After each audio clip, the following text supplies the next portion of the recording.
Welcome back to my channel. Today, I want to share with you a story about the apartment complex that I grew up in. This place was filled with strange rumors and occurrences, and to this day, I'm not sure what to believe. But I wanted to share my experience with you all and let you decide for yourselves. Before we begin, don't forget to like, share, and subscribe. Okay, let's begin. The haunted apartment. I grew up in Los Angeles all my life. My family lived in an old apartment complex. I'm sorry I can't tell where the apartment is, as there are still people living there. I don't want to scare them. When my family came to the US in 1987, we lived in these old apartments. There are so many rumors about these apartments. I don't know if the rumors were true. It was said that long ago, before these apartments were built, the whole area was a cemetery. I remembered when we first got there, there was a community pool, but for some strange reason, the children kept drowning in that pool. The strange thing is that there would be a lot of people in the pool. Then when everyone came out, someone was at the bottom of the pool, dead. Nobody knows what happens. I know a boy who drowned there. There were so many people living there. I don't want to mention his real name, so let's call him Jeremy. I remember while I was swimming, he kept going under the water and pulling on my leg. He was 2 years older than me, so he kept harassing me in the pool. I was swimming underwater, and when I opened my eyes, he was underwater, and he was smiling terrifyingly at me. After he pulled my legs 4 times, I told my little brother we had to go home. The sun is setting, and it's a bit chilly anyway. After the sun went down, people got out of the pool, and that's when they noticed a body at the bottom of the pool. It was Jeremy. According to paramedics, he'd been dead for at least 3 hours. But I just got out of the pool an hour ago, and he was still alive during that time. Thinking about it now sends shivers down my spine. After many drownings in that pool, they finally filled it with dirt and planted grass over it. Growing up and living in those apartments, I often heard the laughter of children, especially at night. The strangest thing is that you can see small children near the trash cans late at night around 2 a.m. These are children of about 4 or 5 years old. My father noticed this and never let us take out the trash at night. I guess you saw those kids when you woke up at 5 a.m. to go to work. There was a rumor that there was an orphanage in that area. The large grassy field was a cemetery for those orphan children. Even if it's just a rumor, growing up there, I dated a girl who lives in the back. Her name is Jenny. Her apartment is at the back, facing a large grassy field. During that time, when I went to visit my girlfriend, if the parents are not at home, I usually let her stay outside with me. I only come in when his parents are home. Some young people are more traditional and respectful. Then one night her parents were at a funeral and they weren't home. It was just her, so she wanted me to go out with her. Luckily, my girlfriend's apartment is on the first floor, so we sat on 2 chairs outside and talked well into the night. I think it was around 12 a.m., and Jenny's parents weren't home yet.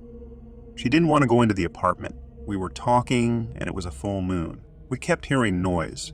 It's as if someone is knocking on the window on the side of the apartment that overlooks the empty field. After hearing these knocks for about 10 minutes, I told Jenny that I was going to go see who or what was knocking on the window. I was a little scared, so I hardened my heart because my girlfriend was there. I went to the back of her apartment and saw nothing. Her window wasn't broken. I came back and was about to go around the corner to go back to my girlfriend, and then I heard banging again. I realized that the knocking were above me, so I looked up and saw a hanged man from the second-story window. At first I saw the 2 legs kicking and thought it was a bird, but I stepped back and in the moonlight I see it was a man who hanged himself and was kicking the wall. I ran back to tell Jenny. We both went to see. However, when we got there, the knocking stopped. We didn't see anyone hanging on the second floor. We both got scared, so we went back to Jenny's apartment. It was late, so she stayed inside and I stay outside, but we left the door open to talk. Then his parents and siblings come back. When his father saw us, he turned on the high beam and quickly parked the car. They got out of the car and got mad at us for disrespecting them. That night I have to take Jenny home with me. Living there was so strange. As I got older, I noticed something very strange. Maybe the people who live there don't know or don't pay attention.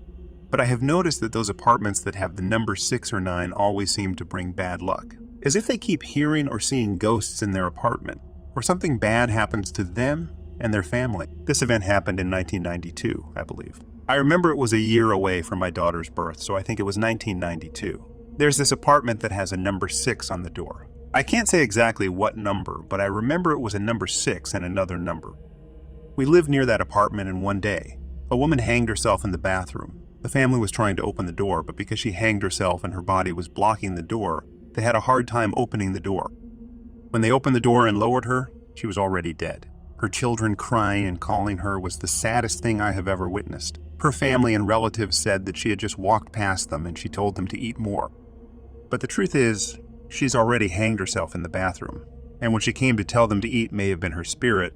We don't know what happened or why she hanged herself. Bad things always happen in those apartments. Sometimes the son quarreled with the father or the father kicked him out. Fire trucks are always there because someone's apartment is always on fire. When my daughter was 4 and my wife Jenny was pregnant again.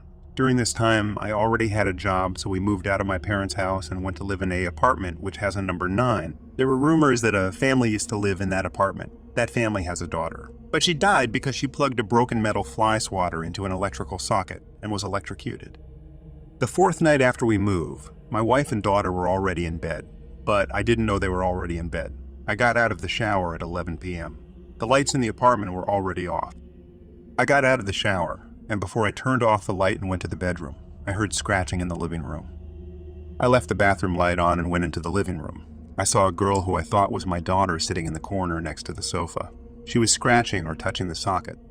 I said, "Honey, let's go to bed before Dad turns out the light." She turned her head without her body to look at me. Her face was all black and dry and cracked. I jumped up in fright and yelled at her. I was scared, but I have to scream to stay strong. I grab a plastic chair and run to the wall to turn on the light, but when I turn around, she's gone.